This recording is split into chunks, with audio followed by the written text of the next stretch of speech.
Stitcher and welcome back to my channel for Flosstube number 51. If you're new here, this is my little corner of the internet where I talk about my crafting life, mostly about cross stitch. Today we're going to be chatting cross stitch, a little bit of knitting, and some book updates. So if any of those things are your jam, I hope that you'll like, subscribe, leave me a comment, and stick around and see what we've got going on today. It's been about 3 weeks since I last filmed.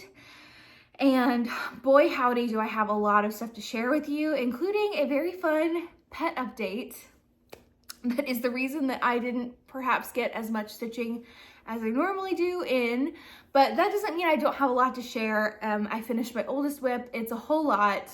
So I hope that you'll join me on today's crafty breakdown. And yeah, it is the end of January, so we are just here at the tail end, and we'll be starting February goal stitching in just a couple days. So I'm very excited to kind of show you what I got up to in the month of January, the second half, because I guess I did do a floss tube with partials of my January stitching. Anyway, it's gonna be a lot, and I hope that you're strapped in and ready to go. So without further ado, let's get into it. So I want to kick off today's floss tube by showing you an FFO that I completed in the last couple of weeks. If you're not familiar, FFO stands for fully finished object, and it's where you take your cross stitch piece that you finish and you turn it into something. So in this case, I framed. I had a bit of a framing session and I finished a couple of things off. And this one has been languishing since February of last year in my finished stitching pile. And that is Real Comfort by Modern Folk Embroidery. I literally am so obsessed with this. I stitched this last February with my friend Cameron of Cam the Stitcher's pink on pink conversion. So this is stitched on 40 count peony linen by Fiber on a Whim with Dinky Dye's pink tourmaline silk. And it is absolutely a stunner. And I'd just been languishing because I didn't know what color frame I wanted to use. And finally, I decided to bite the bullet and just go with a dark brown. And I think the chocolatey colored frame really works with the pink. I think it makes it pop.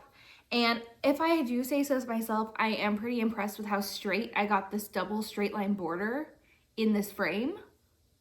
Lacing for the win, because with lacing you can kind of pull it and tug it until you get it into place. Anyway, I'm obsessed, and I'm very happy to have this actually visible and frameable and displayable, because it wasn't doing any favors just sitting in my project roll for another year. So I did manage to get this one fully framed and all done, and I'm absolutely obsessed. And I think I actually framed this on was it the 200th anniversary of Pride and Prejudice that just passed? I know Pride and Prejudice had a big birthday, or the publication of Pride and Prejudice had a big birthday. So it's a very fun one. And I'm very happy with it. So I'm gonna stick it over here and you'll be able to look at it behind me in this floss tube.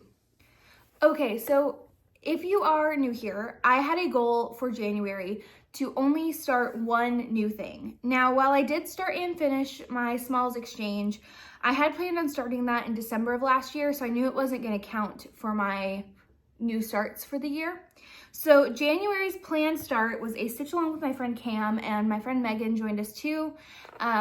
And we started Emma Thatcher 1854 by Little Robin Designs. And I'm obsessed with this piece. Cam and I saw the model at Market of 2024 and we bought it right then and there, and we've been wanting to start it all year, and I'm so glad we finally started it. And I guess this counts as our January blessing sampler, although I didn't get it finished, so I don't know if that's a cardinal sin on the January blessing sampler front, in which case it's not a January blessing sampler. But I love this piece. I've loved it for a really long time, and I could not wait to get it started. So I'm happy to announce that I got it past the 10% mark here in January. So this is what it's looking like now that I've got it going. I stitched this on 40 count Atomic Ranch weathered stone. That's it. I picked up this cut at StitchCon a couple years ago and never used it. So very happy to have started using that with the called for fancy flosses. And this sucker, I don't know what propelled me to do this. Well, actually it was Megan. So my friend Megan, the Seattle Stitcher, started doing the entire straight line border for the whole thing. And I was like, well, she can do it, I can do it. And I did it. And then I realized I had one counting error and I had to rip back a whole side and do it again. But we got there. The border is now done, and I've quadruple checked it, and then I went ahead and started filling in the top, and it's just so much fun. So this is now sitting at about 10.3% finished. I want to say I did somewhere around like the 1,300 stitches mark in about 4 or 5 days. I just couldn't get into a super huge groove with this, and then I made the counting error. And there's kind of 2 ways you can approach a counting error as a cross stitcher. You can be a frogger, because you have to rip it back out, which is where you rip out your stitches and redo it, or you're a fudger, in which case you just make it work. And unfortunately, I am a frogger. So ripped it back, restitched it, and now we're good to go. But I will say, as much as it was kind of annoying to have to do the whole border, it's kind of nice that it's out of the way. So I think the next time I pick this up, I'll just keep working on the leaves and little flower buds in the border and try and knock those out. And then basically I just get to finish the whole sampler with all the fun bits. So yeah, I'm very happy to have this started. I don't know if it'll get picked up again this year. I'm hoping so, but who can predict what's gonna happen in a full year of stitching when there's so many beautiful things to pull out and touch. And I am trying to get some of my older things finished this year. But yeah, I pulled this out pretty immediately after filming my last Flosstube, and here's where we got it. I'm keeping this one in a Little Boat 88 project bag. You can see all my fancy flosses are there. I am obsessed with this Tula Pink Dripping Roses fabric, and yeah. So this one will go back into hibernation until I'm ready to pull it out again. I love it so much. And that was my only start for the month of January. All right, let's talk about the full moon. So if you're new here, I do a full moon stitch with my friends. Once a month on the full moon, we pull out the same project and we work on it, or we try to. And if you've been following my channel for any length of time, you know that I have been on the struggle bus when it comes to my full moon stitch. I was working on Sarah Moon 1791, which is a piece that I absolutely love, but I was having a lot of issues with color placement, and I had to frog some stuff, and it made me not want to pull the piece out. And so I decided to just take a step back, put Sarah Moon on pause, and work on something else on the full moon to see if it was the fact that I'm just not a full moon stitcher, or if it was the fact that Sarah Moon really just wasn't the piece for me.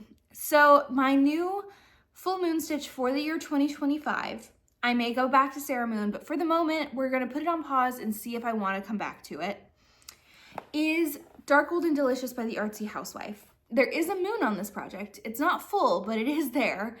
And I have to say, I did really love working on this.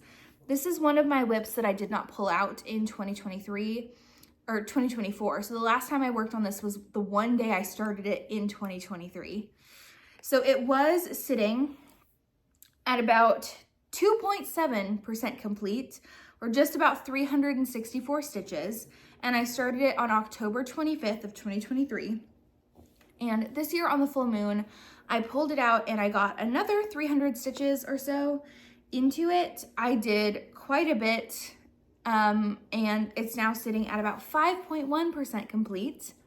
And there's no more hanging thread, which is so exciting. I'm stitching this on the called for 40 count Barnwood with the called for fancy flosses. And the last time you saw it, I was still stitching this orange motif, I think, or I just started the red one and there was a hanging thread. Finished out the red one, did some more of this black one.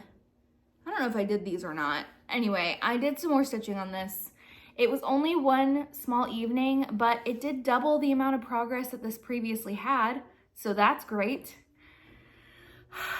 And I am having a lot of fun with it. So I did do the math, and if I do about 500 stitches each full moon for the year 2025, I will be over halfway, almost halfway through the project, which is crazy. So I'm really hoping that this kind of shows me that I do like working on a full moon project.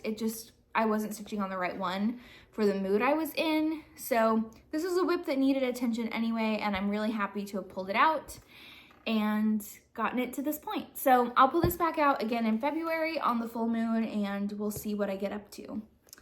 I am keeping this one in a project bag from the Pop-Up Stitcher which is so freaking cute. I have the PDF of this chart and I'm obsessed with it. It's adorable. I love these flosses too. They're so gorgeous. And I can't wait to get back to this one. All right, I told you at the beginning of the video that I finished my oldest whip, and oh my gosh, I'm so excited. I told you in my last floss tube that if this project was not done, you guys could complain at me in the comments. And I'm very excited to say, no complaints needed. I sat down and I knocked it out. And of course, in true me being melodramatic fashion, it only took me like 3 days. So that's great. But anyway, this is what it looked like the last time you saw it. This is Woodland Wonder by Glendon Place. This is my oldest whip. I started it on Christmas Day of 2021. And honestly, it should have been done like 2 years ago, but I didn't touch it at all in 2024. And I'm happy to report that not only did I finish it, I also framed it. And this is what it looks like now. So I was still beading this tree. I had finished all the full crosses, and I finished the beading on this tree, did all the beads on this tree and all the beads in the border. And then I framed the sucker, and I'm so happy. I will pull you in close in just a second and show you the beads, because as much as they were a pain in my butt, they are worth it. And this piece is beautiful. I stitched this on Vintage Country Mocha, 32 count linen with all the called for materials. And I believe I started this one, I started it December 25th and I finished it January 21st of 2025. So here it is up all close. You can see the sparkle in the thread and the beads in the border. Oh, it's beautiful, and it's very fun to run your hand across. And I probably should have put some museum glass in here and like gave it a spacer, but you know what? It's just a fun little Christmas piece. I'm fine with the stitches being exposed. I can always go back and add those things later. But for now, this is it. I got this frame off of Amazon. It was just a inexpensive frame that had the right shade of green and this gold, and I thought it would look great with this. And while I should have had a little bit less margin, like the frame shouldn't be a perfect square, I think it looks fine. And it was way more affordable to do in a square frame anyway. So that's my oldest whip. I finally got it done. And with this and the one other finish I got this month, that means that I netted down one whip in January because I only started one thing and I finished two. I'm so excited. I'm so excited. All right, it's now officially time for January's Days of Christmas update. If you're not familiar, my friend Cam and I are stitching the Days of Christmas by Hello from Liz Mathews. I'm doing all the samplers on one big piece of fabric. Cam's doing all the trees on individual pieces, and it has been a lot. By the end of January, we were supposed to have finished the 7th day of Christmas, and surprise, surprise, I'm still a little bit behind. But that's okay.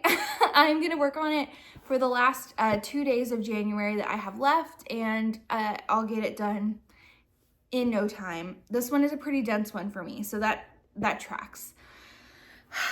But this is what it's looking like now. This one is sitting at almost 30% finished, and I'm stitching it on 46 count cream and sugar linen by Fiber on a Whim with all the called for NPI silks, and I will have that listed in the description box below as well. And I just love it so much. So I went through and I finished out the border. I did a couple of stars and some of the trees and the little reindeer. This whole bottom section is going to be full coverage. It is all the swans of swimming down in there, and then I've got some stars happening here. I am working on a little bit of a chart change for this one, just because there are some words in the center that I thought might be a little too distracting when you're looking at this whole thing as one big piece. So anyway, I've done some recharting. I'm kind of excited about it, and I can't wait to see it come to life a little bit more. I do have some color to fill in the border still, but that's what we're looking like. So I'm not too worried. Mostly because a good third of this chart is just the blue fill-in of the water, and that I don't really have to count or have my chart near me. Fill-in should go pretty fast. So I will finish this up in February and start day 8. Also, because day 8 is a lower stitching month for us, it is not quite as dense of a sampler. I'm also going to next month finish the black border on day 4 that I didn't finish last summer, so that I can count day 8 off of it correctly and get it done that way as well. And yeah, that should be about it. Hopefully by the end of March, I will have days 7 and 8 completed and be a bit further on day 4. That's the goal. But I'm not going to beat myself up too much. It's looking beautiful. The amount of stitching I've done on this is impressive, and I need to remember to give myself more credit and more kudos when I pull this out. I only worked on the 7th day of Christmas for, I think, 3 sessions, so really have not done a crazy intense amount of stitching on it, but it's so beautiful. It's so beautiful. And the final cross stitch piece that I worked on in the last several weeks was another finish. This is what it looked like last time you saw it. This is the Love to Stitch Biscornu by Cosford Dry Stitchery. I had said in my plans video and my finishes parade that I had planned this as a finish for the month of January, and I really, for a minute there, didn't think it was gonna happen because of the last thing that has happened to me in the last week that has caused not a lot of stitching that we'll talk about in a little bit. But I did. I eked out the finish, and this is what it looks like now. I stitched this on 40 count Not Another Sampler linen by Bestitch Me with all the called for DMC. And it's done, it's done. We started this, my friends and I, at StitchCon of 2024. It was our table start. We all decided to start Biscornus together. Everybody did a different one. I copied my friend Maddie. So Maddie of Kitty Stitch here on Flosstube has stitched and fully finished this in the time that I have only finished the stitching part. But you know what? It's done. I am so happy. I will get you nice and close here. So it's a Biscornu of all of the stitching notions. So there's like safety pins and a needle threader and buttons and a button card and a spool of thread and a bobbin of thread and scissors. And it's just so stinking cute. The back side has little scissors. And if you're unfamiliar with Biscornus, these 2 little squares will be cut out and then sewn into a pillow at like a slightly offset, and it makes this really cool shape. I am terrible at Biscornu finishing. I've done one in the past and it was not my favorite. And so I was talking to my friend Cam about it, and she volunteered to fully finish it for me. So I'm gonna be taking this to Nashville Needlework Market in March and handing this off to Cam, and she's going to Biscornu it for me and then give it back to me at Stitch North. And I think in exchange, I told her I'd frame something for her. So there we go. That's the trade-off. So look for this as a fully finish for me to tell you about in May when I get it back from Cam. But whew, I didn't think the stitching was gonna get done. This month I did about 3,200 stitches on this to get it all the way finished. And yeah, I think the last time you saw it, I was sitting at 1 full quarter done plus another little quarter. So I did quite a bit. But that is my Biscornu, and that is my overall 3rd finish, 2nd finish I'm counting, I guess is how I would categorize that. And that means my 2 finishes of Woodland Wonder and my Biscornu outweighed my 1 finish of my 1 start of Emma Thatcher. So we're netting in the right direction for the kind of year that I'm aiming to have. And that wraps up all of my cross stitch for this episode. I hope that you found something that you liked in there. I'm going to launch into my knitting update, and then we'll talk a little bit about the books that I've been reading in the last couple of weeks. So if you find those kinds of things interesting, I hope that you'll stick around and check those out as well. I don't have any haul, so no like cross stitch accoutrement that I purchased in the last couple of weeks. And yeah, that should wrap up that whole segment. So let's get into the knitting. Okay, so for today's knitting segment, I only have 1 project to share with you. But essentially, after I cast off my stripe hype and I've been wearing that, I wanted another garment and I wanted to do it out of my stash yarn.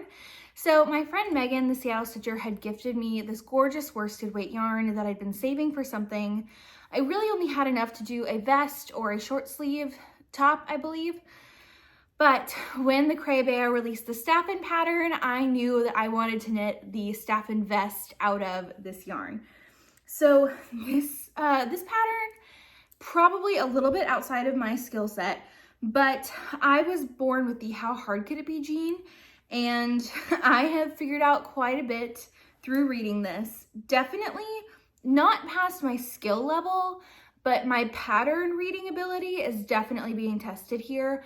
It definitely assumes a lot of prior knowledge that I don't have, and I need my patterns to treat me like I know absolutely nothing. And this one does treat you like you unfortunately know a lot. So I made a lot of mistakes, but I didn't rip it out. I figured I would just have this as an example of learning and persevering, right? Sure. So anyway, this is knit flat. So you work the back panel, put the stitches on hold, you pick up sleeves or shoulder shaping here, knit those down, knit the front panel, and then join it in the round. So I am at the in the round stage, which is very exciting. The back panel, definitely a piece of work. I did the bobbles incorrectly and I did some of the diamond brocade shapes incorrectly, but who's gonna be looking at my upper back? I don't really care. And yeah, definitely a skill builder. So this one, I'll show you the front, which is nice and beautiful, but you can see it's comprised of a 2x2 rib, then these Estonian button stitches, which she calls faux bobbles. But in order to find someone doing them on the internet, I had to learn that they were called Estonian button stitches and then follow a tutorial that way. Everything's separated by purl rows, and then you can see the diamond brocade shapes in there as well. So I'm joined in the round and I'm just working until it's the length that I want. I think I'm gonna work a bit longer in the round and then I will stop and go ahead and pick up and knit the collar and the sleeve cuffs as well, just so that when I try it on, I know how much it's shrinking up and can actually knit the length that I'd like. But having worked this pattern, I definitely think I want to knit another Staffin. I could see myself doing just a solid like teddy bear brown cardigan with this one because the pattern is really fun to knit once you get the hang of it. It was really just the fact that you had to learn how to do the texture on both knit rows and purl rows that was kind of throwing me with the counting, but we've made it and we're going. So that's my knitting update. I've only really been working on this. I have a couple other projects that are in the works, but I haven't really touched them. And this weekend we are going to be going down to Waco to celebrate my brother's birthday with him. So I'm going to take this on my Waco road trip and work on it a bit then, and hopefully get that done before Nashville Needlework Market, because I would like to be able to wear my knit vest there as well. So that is it for the crafting content, and I will be right back to talk about books. So in the last 3 weeks, I have also read 3 books, which is a nice round thing. So the first book that I read is The Wolf Den. This is the first in the Wolf Den trilogy by Elodie Harper. And this book follows Amara, who is a slave at a brothel in Pompeii. And it is very much historical fiction, but also kind of a character study. I really liked this book. I got this recommendation from Kristen and Maddie here on BookTube. I love them. They are amazing, and their recs have not steered me bad at all so far. But it is a historical fiction. It's very much like this character starts off in this very bad place and then starts to kind of rise a bit. And it's like, how does your character change when you're the one on top? When you've hated people and you're starting to become them, what is that dynamic? And I'm on book 2, I'm about halfway through it, and I'm really liking it so far. So very much enjoying this one. This has kind of been like my nighttime read because it's a very slow paced novel, but I'm liking it a lot. So definitely check your trigger warnings because there is a lot of violence in this book, and obviously the character is in a very bad situation. So check what you gotta check, but I have been very much enjoying this one. I then decided to break that up with a very fun contemporary romance. This is Primetime Romance by Kate Robb. I read another Kate Robb book at the end of last year. She's very much a magical realism twist kind of an author. And this one was a really fun premise. It is about this woman who ends up waking up in a rebooted version of her favorite show, very Dawson's Creek-esque. But there are several references to like other teen dramas, which I think is really fun. Like there's some Buffy the Vampire Slayer references that I caught.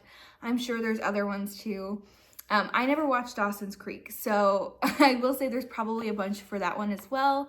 But she's in there with her roommate, who is like her brother's friend and like a bartender she knows. And this show was like her comfort show. She would watch it so much that she could like quote any episode, and it had a terrible ending.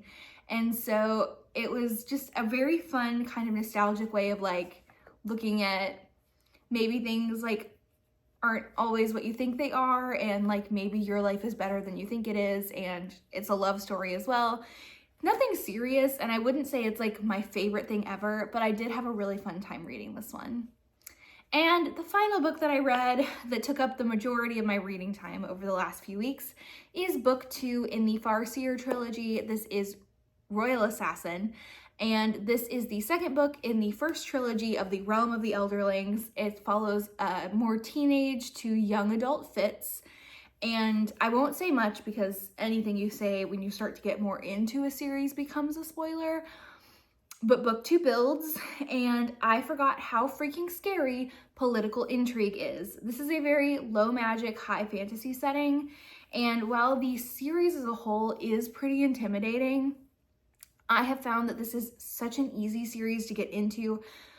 The writing is so good, and I'm just so stressed. So I can't wait to start book 3 and finish out my first trilogy in the Realm of the Elderlings. I highly recommend it if you like fantasy at all. The romance there is a subplot. It's not the main plot, but I'm just loving it so far. I may or may not have purchased the illustrated edition. I had to. It's just so good. It is my new obsession. One of my coworkers and best friends and I are reading it together, and we just spend all of our lunch breaks at work talking about this book series, and it is just so good. So that's all I've read, but I feel like my reading time has been very intentional and focused, and I like that. I'm definitely not hitting like the numbers that I was hitting when I was reading other things, but the quality of my reading so far in 2025 has been so good, and I'm so excited about that. And that is it for the book segment. So I did hint to you at the beginning of this video that there was a reason that I didn't stitch quite as much, and it was pet related, and that is because we have a new dog in the house. So this is Mabel. She is almost 3 years old, and she is a rescue dog. She had some puppies in the shelter and was an owner surrender, and we picked her up. The last time we had a new dog in this house was when I was in the 4th grade. We got our 2 little dogs, and we loved them. I had to put my dog down just a few weeks ago. She was about 18 years old, so she had a very long, fulfilled life, but it was time for a new dog in the house, so we got Miss Mabel, and we are a huge adoption family. We've always adopted dogs, and that's just how we do things. So yeah, this is Miss Mabel. We have loved getting to know her. We've only had her for about a week, really less than that. And she's kind of turned our lives upside down, and that is why over the last week I've barely done anything cross-stitch related, but that is because the time has gone into the dog. So definitely got some hurdles of adjusting to the family. She is not really familiar with cats, and I have cats. My mom has cats, and so we're just having to take things one step at a time, but she is a fantastic dog, and we love her. We can't wait to have everything nice and settled and get back into the swing of things, but there is a new furry friend running around. She is currently in her kennel, so she's not making an appearance in the Flosstube, but I'll include plenty of pictures and some fun videos of her playing ball and rolling around, and that is the new update in my life, is Miss Mabel taking over everything. But that is it for this video and this update. I'll be back in a few weeks to tell you about what I've been stitching on. I have some Flosstube extra ideas floating around once I get around to filming those as well. Again, filming time has kind of been gone with everything else happening, but once I get around to them, I think you'll like them. So definitely like and subscribe, and let me know what you've been working on, how your beginning of the year is starting out. If you've read anything good, you know the drill at this point. And go ahead and let's see, what emoji do we want to leave? Let's do any kind of star emoji you want to do. So leave me a star down below to let me know you made it to this point in the video. I always like to see who made it all the way to the end. And I will be back with some more content, and I hope that you follow along with my stitching journey. I'll check in with you guys in a little bit. Bye!